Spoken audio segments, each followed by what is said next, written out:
From Washington, D.C., the Reverend Martin Luther King, Jr., President of the Southern Christian Leadership Conference, will face the nation.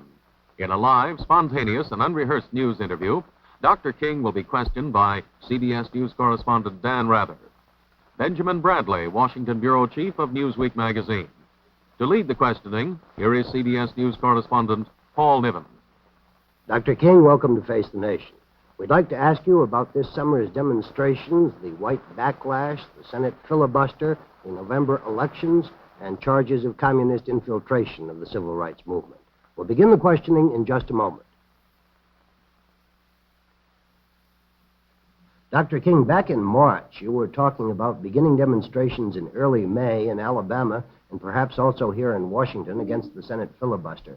What has happened to those plans? Well, these plans are still intact. We may have revised the dates a bit, but we definitely plan to have massive demonstrations in the state of Alabama this summer. We feel that the time has come for a full-scale assault on the system of segregation in Alabama, and certainly the hypocrisy of the governor of that state needs to be exposed, so that we plan to work in several communities in the state of Alabama. In fact, we are now recruiting students by the hundreds and thousands to join what we refer to as our nonviolent army. And they will constitute the persons who will engage in these demonstrations all over the state. We will center the demonstrations around the right to vote, around public accommodations, and all of the external manifestations of segregation in the state. Starting when, Doctor? We haven't set the exact date yet, but we feel that it will have to get underway immediately after school is out. Many of our participants will be students, and we're trying to wait until the closing of school. So this would be about the last of May, the 1st of June. What difference, Dr. King, will passage or non-passage of the Civil Rights Bill make in all your plans for the summer's demonstrations? I mean, will they go on if it passes, and if it doesn't pass, will it make any difference? Well, I'm sure we will have demonstrations whether you get a Civil Rights Bill passed or not. Now, I would say that if the bill is passed, it will increase the hope and give the Negro a new faith in the legislative process, and I think it will be possible to keep the demonstrations much more disciplined and nonviolent. On the other hand, if the bill passes, we can see another element present, namely that it will be necessary to enforce it. Passing the bill is simply one step. After it is passed, it must be enforced, and we will have to go into communities all over the South to test compliance. There will be some communities that will comply, and maybe in these communities we won't have to have large-scale demonstrations, but where you have outright resistance and a refusal to comply with the Civil Rights Bill if it passes, we will have to demonstrate in order to get the federal government to take a stand in the area of enforcement. Dr. King, I'm interested to know why the dates of starting the massive demonstrations has been pushed back. Has the White House been any influence in this? No, not at all. We haven't discussed demonstrations with the White House at all, neither the Alabama demonstrations or our plans for Washington. Now, I may say on the Washington plans that we have been a little confused and at points frustrated concerning the developments here. On the one hand, you have a real filibuster taking place, but on the other hand, it is clothed in the garments of a sort of gentlemanly debate. And this has brought about a lot of confusion.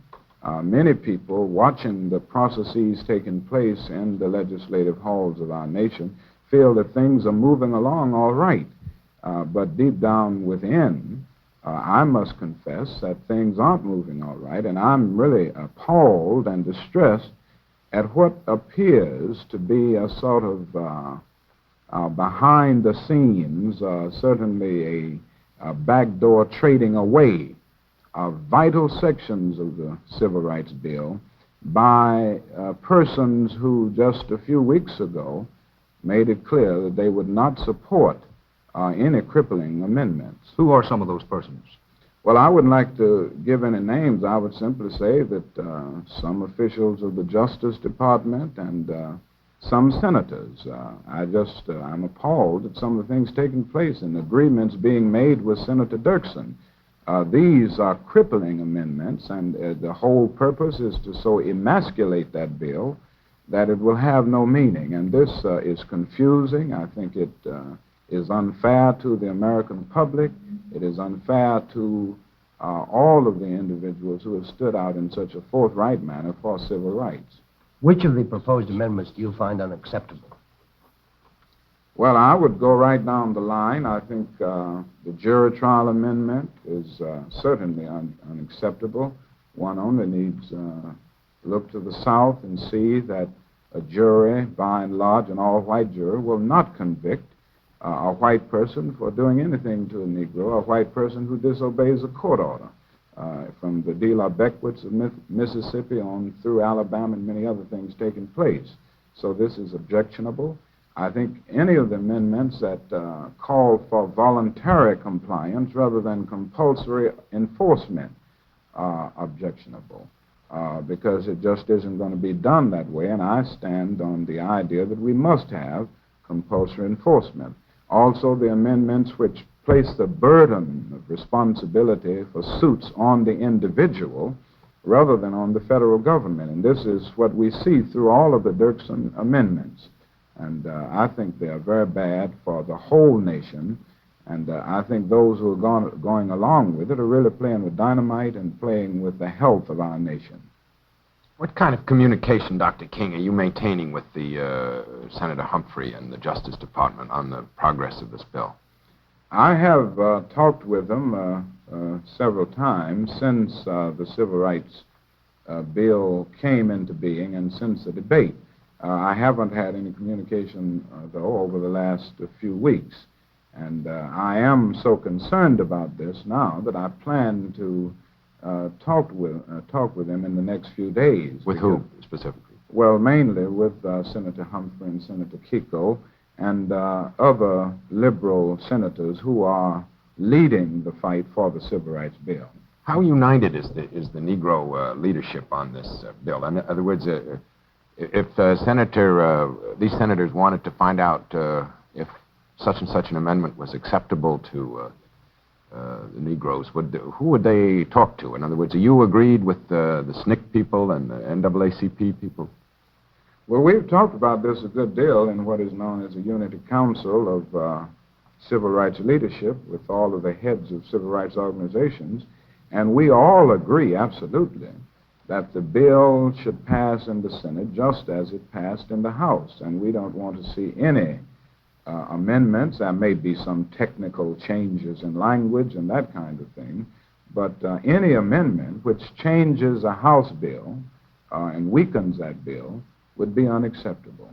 Well, Dr. King, it's quite clear that it can't be passed without substantive amendments. Wouldn't you prefer to have half or two-thirds of a loaf than no loaf at all? Well, it depends on the sections where you have the compromise.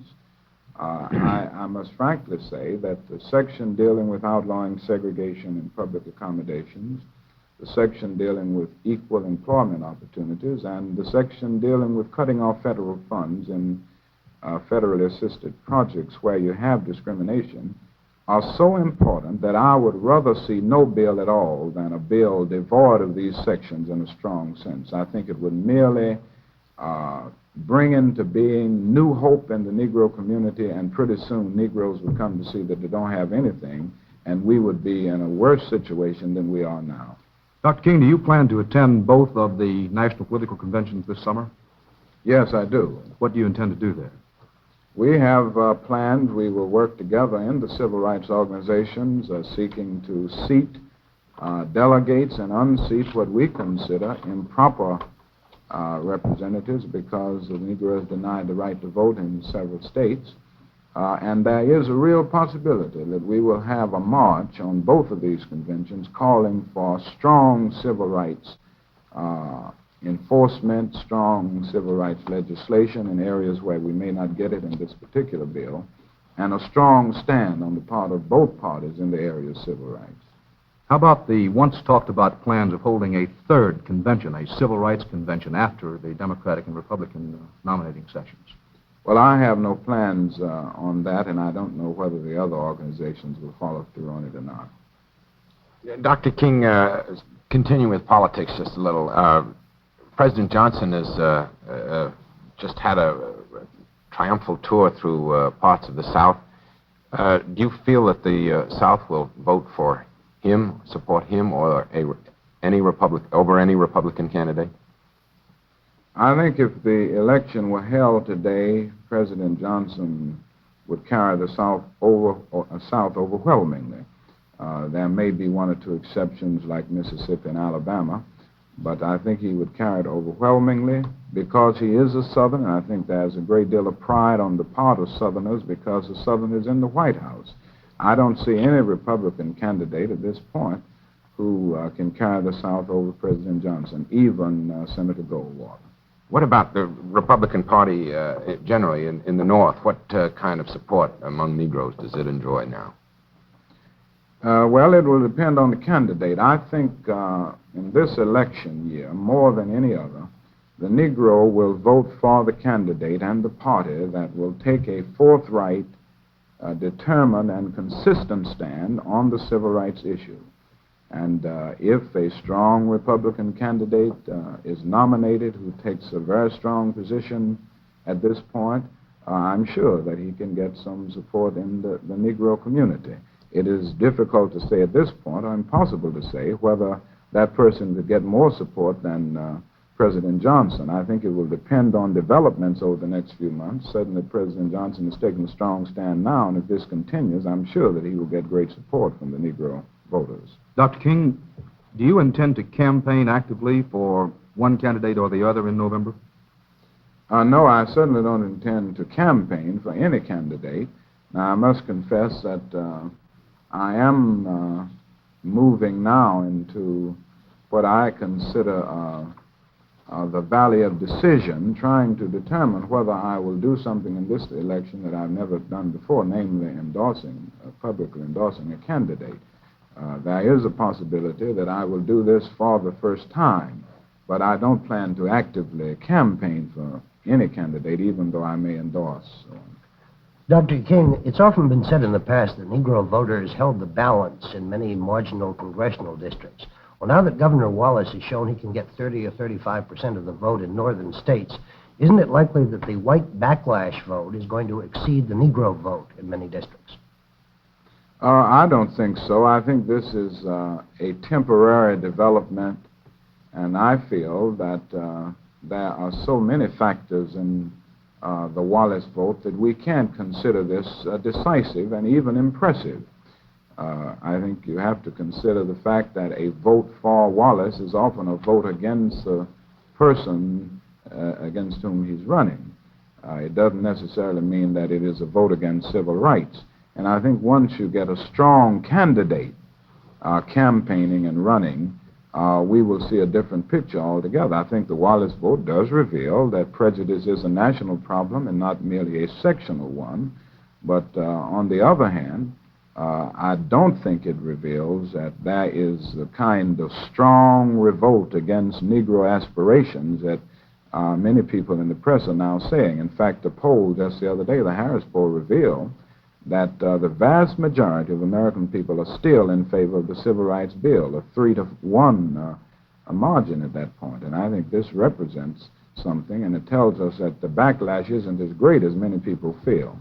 Dr. King, in light of recent statements of Senator Barry Goldwater and, in some cases, Richard Nixon, do you think there is a real danger of the Republican Party becoming the white man's party in this country? I think this is a real danger, and I've talked with some Negro Republicans who are very concerned about this. I see trends and developments which will reveal that unless the liberals of the Republican Party take play a much more decisive role in leadership positions, this will become a white man's party. And I think this would be tragic for the Republican Party as well as tragic for the nation. Well, when you're talking then about possibly endorsing a candidate, you're talking about endorsing President Johnson. No, I'm not. I don't know who the Republican nominee will be. Is there any Republican that's been mentioned as a possibility for the presidency that you would endorse over President Johnson? I don't know at this point. I would have to watch the campaign and see how it goes and the stands that are taken and talk with some of these men. There are some very fine statesmen who are seeking the nomination, men like Governor Rockefeller of New York, and although Mr. Lodge isn't seeking the nomination at this point, there's a possibility that he can get it, and I know him as a strong man, and of course Governor Scranton and others. I can assure you that if Senator Goldwater is a nominee, I could not at any point endorse him, and I don't think he would get any votes to mention in the Negro community. Dr. King, you said on March 26th there will be direct action in Washington if there is a determined filibuster to weaken the bill. Now, you've said today that the bill is in the process of being weakened. Where is the direct action? What plans do you have? Well, I haven't made any plans to do away with this action. This is still in our minds. And I will, in the next few days, as I said earlier, talk with some of the senators who are in the leadership at this point to determine just where we are on the Civil Rights Bill. I would think of direct action, as I said some weeks ago, as a last resort approach here in Washington. And I would be the first to say that I hope we won't have to do it. But if I can see a determined move to weaken this bill and see retreat on the part of our real friends in this struggle, who happen to be in the Senate, then I think something will have to be done to dramatize and expose this blatant abuse of the legislative process. So this will be determined over the next few days. Well, Dr. King, is it not true that the senators who are in the middle of this debate are senators without large Negro blocs in their own states? And can you possibly influence them? I think they can be influenced. We must come to see that this is a moral issue, and even though large numbers of Negroes may not live in the state of, say, a Senator Hickenlooper or others, they must recognize the fact that injustice anywhere is a threat to justice everywhere, and if this bill does not go through, it will jeopardize the strength, the maturity, and health of our nation. And I think the religious forces in these particular states will continue to work, and I think this is an encouraging thing. Even though you may not have many Negroes there, with the ministerial leadership, clergymen generally working to get them to see the moral issues involved, I think we can pull some of them over. Dr. King, let me see if I understand. There are no specific plans that you know of at the moment for a march on the Capitol or a march on Washington this year? Well, there are no plans for a march on Washington this year, as I know of. But I know of plans to have some kind of action around the Civil Rights Bill in Washington if that bill continues to drift in the realm of a filibuster or a determined attempt to weaken it. Well, if it continues to drift, or if these efforts to weaken the bill materialize, what specifically is planned? Well, I'm not at liberty to say at this point the type of action that will take place, but it will certainly be centered on the whole question of this abuse of the legislative process, and it will be centered on the question of the filibuster and the need for the bill. Now, I am not saying this will be drastic civil disobedience. It will be nonviolent. It will be peaceful, but we hope will be strong enough to mobilize the forces of goodwill around this bill. We find now that the forces of darkness are much more active, zealous, and conscientious and determined than the forces of light.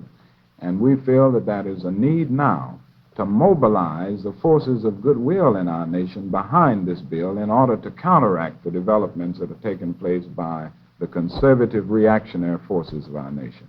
Dr. King, we'd like to ask you about alleged communist infiltration of the civil rights movement, and we'll get to that subject in just one moment. Dr. King, it's been alleged that you have been slow to sever your ties with alleged communists in the civil rights movement, even after government officials have warned you against them. Would you comment? Yes, I'm very happy that this question came up because I think it's time for it to be buried all over the nation, and I think it's unfortunate that forces of ill will have continued to raise this issue all over the South, and now other forces in the nation have taken it up.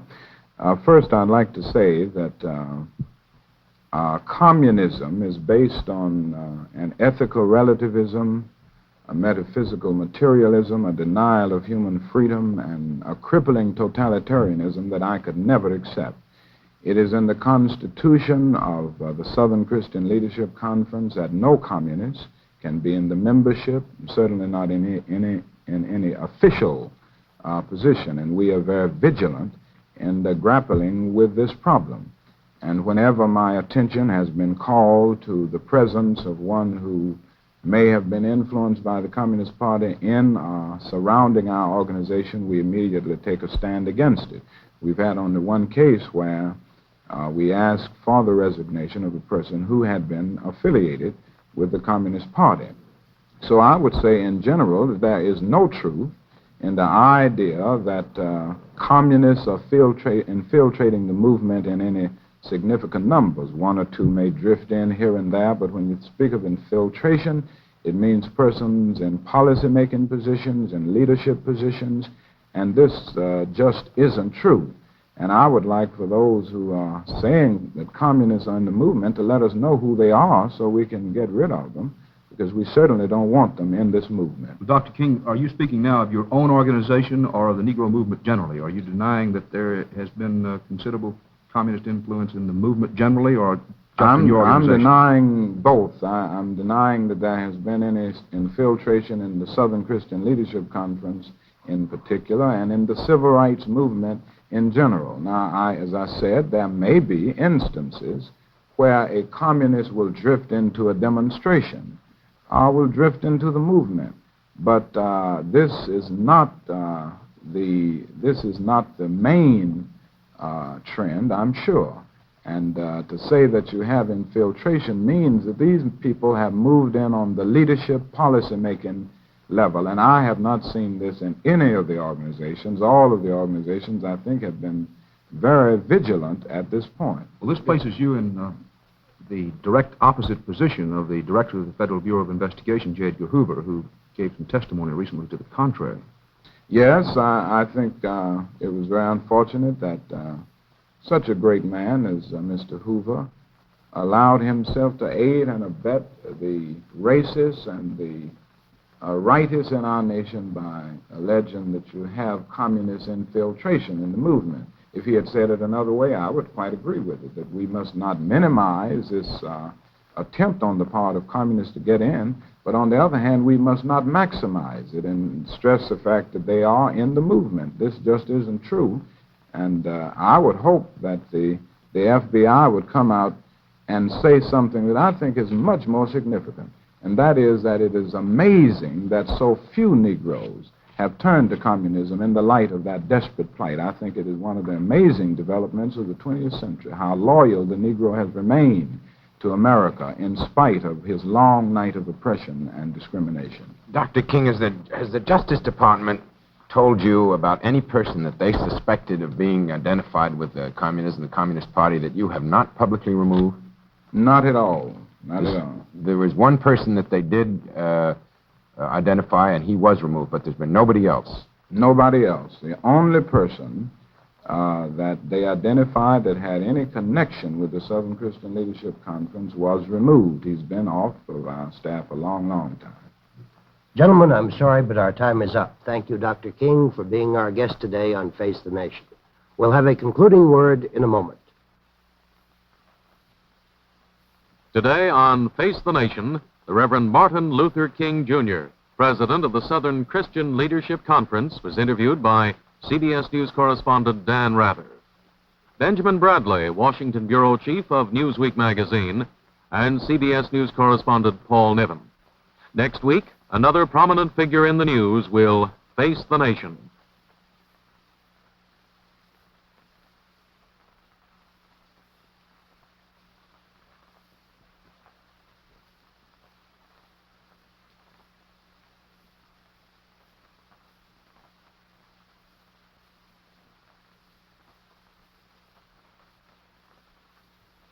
Face the Nation was broadcast live from Washington, D.C.